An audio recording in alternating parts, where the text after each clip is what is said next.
एक बार फिर से स्वागत है आपका अपनी channel Indus report and analysis में। तो इंडिया ने सैटरडे को वर्चुअल फॉर्मेट में third voice of global south summit host किया, जिसमें 123 देश दुनिया भर से शामिल हुए, लेकिन चाइना और पाकिस्तान को इनवाइट नहीं किया गया। देखिए, फिलहाल इंडिया के चाइना और पाकिस्तान के साथ रिश्ते खराब चल रहे हैं और ये जो दोनों देश है ये पहले के 2 voice of global south summits में भी शामिल नहीं थे।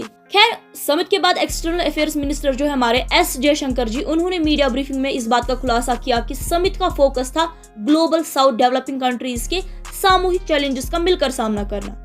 जयशंकर ने बताया कि समिट में 123 देश ने भाग लिया। All in all, 123 countries took part in the summit, including India. At the level of head of state, head of government, there were 21 countries. There were 118 ministers, not counting the foreign ministers, and there were 34 foreign ministers. There were also 5 multilateral development banks.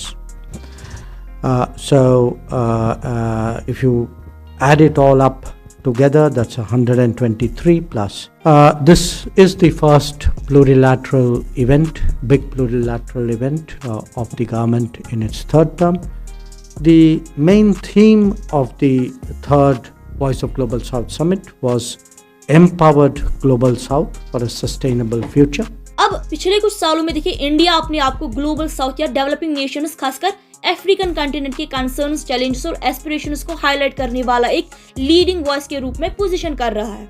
पिछले साल G20 president होने के नाते India ने inclusive growth, digital innovation, climate resilience और equitable global health access जैसे issues पर ध्यान दिया, जिनका एम ग्लोबल साउथ को फायदा पहुंचाना था। और इस third voice of global south summit में जिन देशों के हेड्स ऑफ स्टेट और गवर्नमेंट ने हिस्सा लिया, उनमें बांग्लादेश, बेलारूस, भूटान, चिली, सोल्वेडो, Ethiopia, Fiji, Grenada, Guyana, Lao PDR, Marshall Islands, Mauritius, Mongolia, Nepal, Oman, Sri Lanka, Suriname, Tajikistan, Timor Leste और वियतनाम शामिल है। प्राइम मिनिस्टर नरेंद्र मोदी जी ने इस समिट के लीडर सेशन को चेयर किया।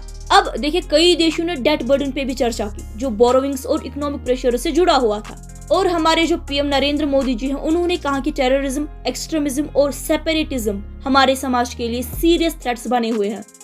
आतंकवाद, अतिवाद और अलगाववाद हमारे समाजों के लिए गंभीर खतरा बने हुए हैं। और उन्होंने डेट बर्डन के बारे में बात की, जो लिक्विडिटी क्रंच, इकोनॉमिक प्रेशर और ज्यादा लैंडिंग ऑप्शंस की जरूरत से रिलेटेड था। अब इस ग्लोबल साउथ समिट का एम ये था कि ग्लोबल साउथ के देश एक प्लेटफॉर्म पे आकर अपने पर्सपेक्टिव्स और प्रायोरिटीज शेयर कर सके। इंडिया ने पहले voice of global south summit जनवरी 2023 और दूसरा नवंबर 2023 को होस्ट किया और दोनों ही वर्चुअल फॉर्मेट में होस्ट किए गए। अब तीसरा समिट भी वर्चुअल था और लीडर्स और मिनिस्ट्रियल सेशंस में ऑर्गेनाइज किया गया। देखिए, जयशंकर जी का कहना है कि सभी लोगों का एक ही ओपिनियन था ग्लोबल गवर्नेंस को रिफॉर्म करने की जरूरत पर। गाजा की सिचुएशन भी डिस्कशन में आई। कुछ लीडर्स ने सॉवरेनिटी, स्ट्रेटेजिक ऑटोनॉमी और इंटरफेरेंस के मुद्दों पर भी चिंता जाहिर की। आज के लिए बस इतना ही। हमारे साथ जुड़े रहने के लिए शुक्रिया। मिलते हैं अगले वीडियो में, तब तक के लिए अपना ख्याल रखिएगा।